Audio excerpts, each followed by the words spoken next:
Boa noite.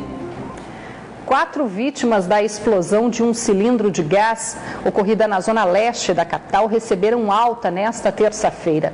Dos 10 pacientes que seguem internados, 5 ainda estão em estado grave. O acidente ocorreu no fim da tarde de ontem, em frente a uma distribuidora de gás no bairro Tancredo Neves e também deixou um rastro de destruição em várias casas. Esta manhã, o cenário de destruição na residência mais atingida pelas chamas. As marcas da explosão, que deixou 14 pessoas feridas, também ficaram nos muros de algumas casas desta rua, no bairro Tancredo Neves, na zona leste de Manaus. 8 pessoas da família de seu Sérgio foram hospitalizadas com queimaduras pelo corpo. A mulher, filhas, netos e o genro. Então eu estou preocupado com eles. Essas imagens, gravadas por um homem que passava pelo local, mostram o momento exato da explosão ocorrida a partir de um vazamento de gás.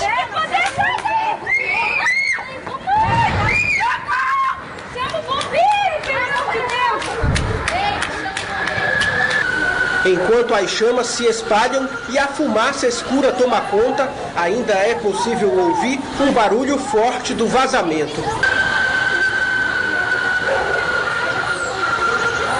Só que nós não podíamos ajudar nada porque aquela tocha de fogo era perigosa. Se alguém se metesse, se queimava. Em questão de segundos, o fogo atingiu várias casas. O cilindro teria se desprendido deste caminhão, rompendo uma das válvulas do tanque.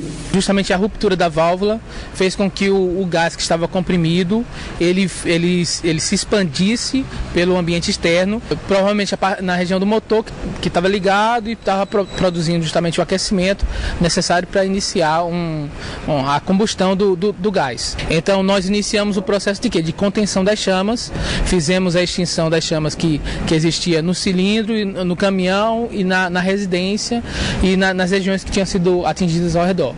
Entre os feridos estão 4 crianças, 2 meninas de 2 e 3 anos de idade que tiveram queimaduras em 80% do corpo. O estado de saúde é grave e elas permanecem na UTI. Um menino de 2 anos recebeu alta médica e outro de 5, que teve queimaduras de 2º grau, continua internado com o quadro estável. 4 pacientes já receberam alta e 10 continuam internados. Destes, 5 estão em estado grave. Na manhã de hoje, uma equipe da Coordenação Regional de Fiscalização da Agência Nacional de Petróleo, Gás Natural e Biocombustíveis esteve no local para apurar as causas do acidente. Precisamos avaliar com cuidado aonde essas operações ocorrem. Por meio de nota, a empresa responsável pelo cilindro que explodiu informou que o acidente ocorreu no momento do abastecimento de um tanque de GLP com capacidade para 1.000 quilos e que o caminhão era adequado. A empresa também reforça que possui certificação ISO 9001-2008, que segue normas internacionais de segurança. Ainda de acordo com a nota, os fatos já estão sendo apurados e a empresa está dando todo o suporte necessário às famílias das vítimas. Também por meio de nota, a empresa responsável pelo fornecimento do gás também informou que apura as causas e presta todo o atendimento às vítimas. O Instituto de Pesos e Medidas do Amazonas realizou nesta terça-feira uma operação especial para desarticular possíveis quadrilhas que comercializam tijolos de forma irregular no estado. Durante a ação realizada na M010, cerca de 15 milheiros de tijolos irregulares foram apreendidos. A operação foi deflagrada para apurar as denúncias de venda ilegal de tijolos que estariam sendo feitas até mesmo pela internet. De acordo com o diretor-presidente do IPEM, entre os principais problemas apontados pelos clientes estão a falta de especificações e o volume do produto que estaria sendo entregue em quantidades menores. Nós recebemos várias denúncias de uma prática enganosa na comercialização desse produto. Pessoas que estariam comercializando uma quantidade e entregando uma quantidade menor. Também tivemos informação que algumas olarias estão produzindo esses tijolos sem as inscrições obrigatórias previstas na lei, inclusive com um tamanho menor. A regra, o tamanho tem que ter, o tijolo tem que ter 19 por 19 por 9, respectivamente, altura, largura e comprimento. Entre as principais exigências para testar a legalidade das mercadorias está a presença de CNPJ nos produtos e nota fiscal. O IPEM também faz um alerta sobre os riscos de comprar tijolos sem procedência confirmada.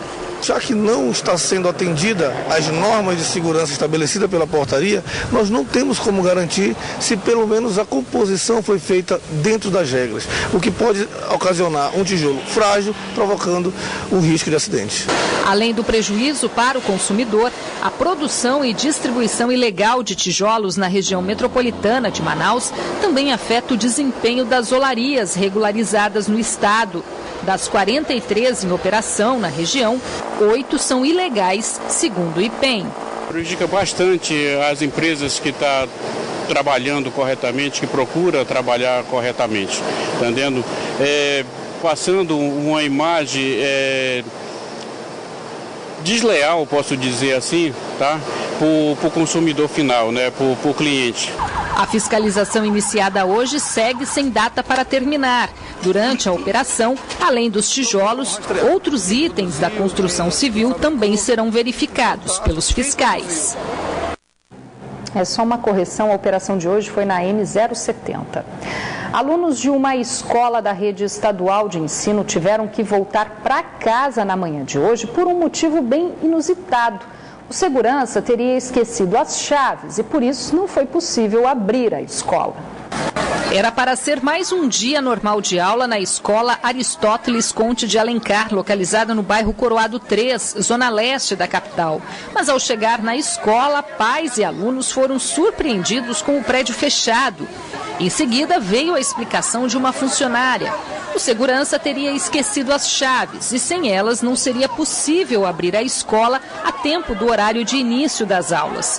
O jeito foi dispensar todo mundo. Alguns pais ficaram incomodados e reclamaram.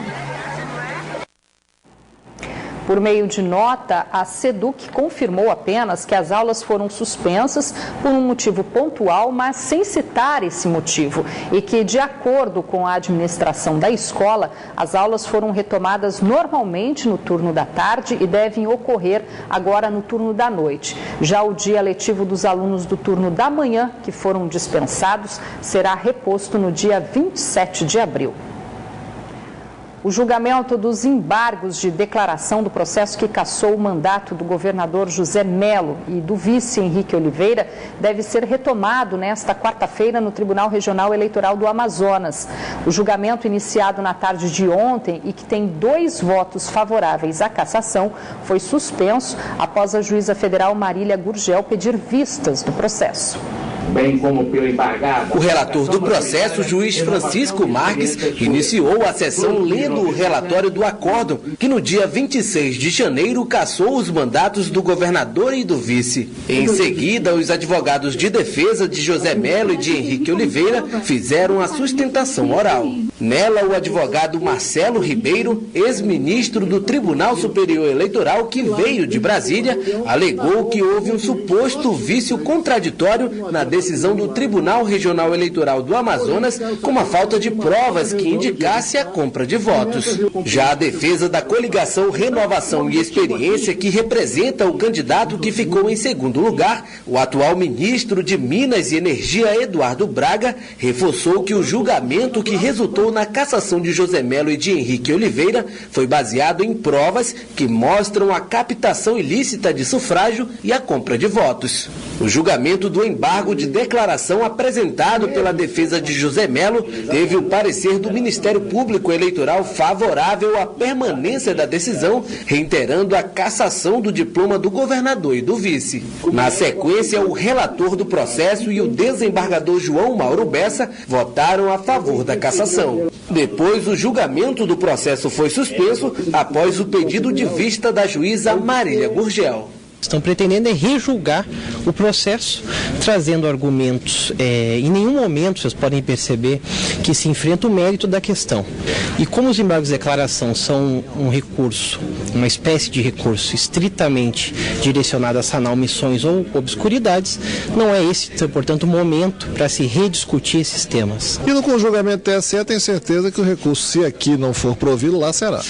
Então não haverá afastamento nem agora nem depois. Então o senhor acredita de fato da permanência dele no cargo? Claro, não acredito, tenho certeza. O julgamento dos embargos de declaração da defesa do governador José Melo e do vice Henrique Oliveira deve voltar à pauta do TRE ainda esta semana.